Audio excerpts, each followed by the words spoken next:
मैत्री जी ने विदुर से कहा, मांडव्य ऋषि के शाप के कारण ही तुम यमराज से दासी पुत्र बने। कथा कुछ इस प्रकार है। एक बार कुछ चोरों ने राजकोष से चोरी की। चोरी का समाचार फैला। राज कर्मचारी चोरों की खोज में भागे। चोरों का पीछा किया। चोर घबरा गए। माल के साथ भागना मुश्किल था। मार्ग में मांडव्य ऋषि का आश्रम आया। चोर आश्रम में चले गए। चोरों ने चोरी का माल आश्रम में छिपा दिया और वहां से भाग गए। सैनिक पीछा करते हुए मांडव्य ऋषि के आश्रम में आ गए। छानबीन की, चोरी का माल बरामद कर दिया। मांडव्य ऋषि ध्यान में थे। राज कर्मचारियों की भागदौड़ की आवाज से उनका ध्यान भंग हुआ। उन्होंने मांडव्य ऋषि को ही चोर समझा। उन्हें पकड़ लिया और राजा के पास ले गए। राजा ने फांसी की सजा सुना दी। मांडव्य ऋषि को वधस्थल लाया गया। वह वही गायत्री मंत्र का जाप करने लगे। राज कर्मचारी उन्हें फांसी देते, लेकिन मांडव्य ऋषि को फांसी न लगती। कर्मचारी और स्वयं राजा भी हैरान हुआ, ऐसा क्यों? फांसी से तो कोई बचा नहीं, लेकिन इस ऋषि को फांसी क्यों नहीं लग रही? क्या कारण है? यह निश्चित ही कोई तपस्वी है। राजा को पश्चाताप हुआ। ऋषि से क्षमा मांगी। ऋषि ने कहा, राजन, मैं तुम्हें तो क्षमा कर दूंगा, लेकिन यमराज को क्षमा नहीं करूंगा। पूछूंगा, मुझे मृत्युदंड क्यों दिया गया, जब मैंने कोई पाप नहीं किया था। मैं न्यायाधीश यमराज को दंड दूंगा। अपने तपोबल से मांडव्य ऋषि यमराज की सभा में गए।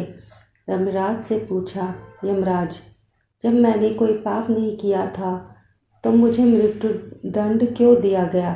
मेरे किस पाप का दंड आपने दिया? ऋषि के पूछने पर यमराज भी हिल गए।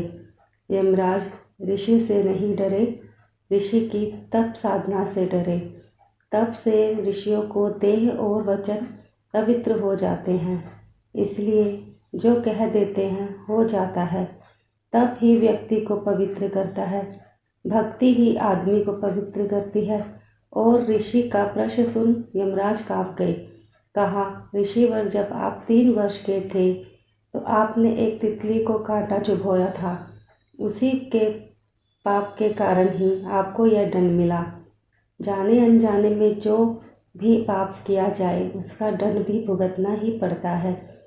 परमात्मा को पुण्य तो अर्पण किए जा सकते हैं, पाप नहीं।